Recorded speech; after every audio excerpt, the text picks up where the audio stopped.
to Sanjay Hegde, two questions. The first one, would you like to reflect on what Geeta ji just had to say, that in this century, do we really need women wearing a headscarf when women have made progress in so many areas?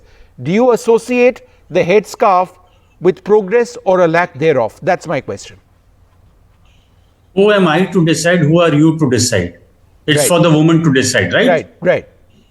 There are people who feel freer wearing a hijab. There are people who feel freer not wearing it. And then now comes the question of institutions. A private institution stands on a different footing.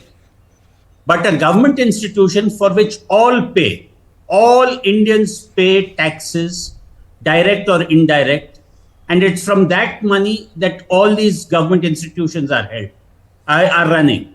So now, if you design a government institution's policy in such a way that you will exclude a certain portion of society, then you are not doing justice to all Indians. There is no question of sabka saath, sabka vikas.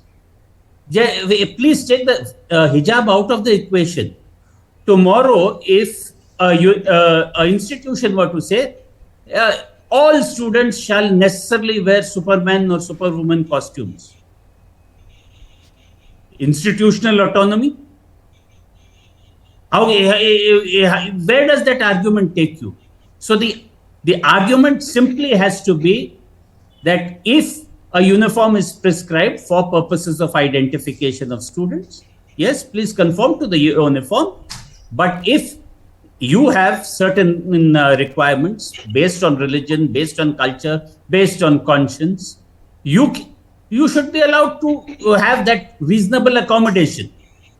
Finally, what I'd like to say is that no Indian woman must be compelled to make a trade-off with her conscience.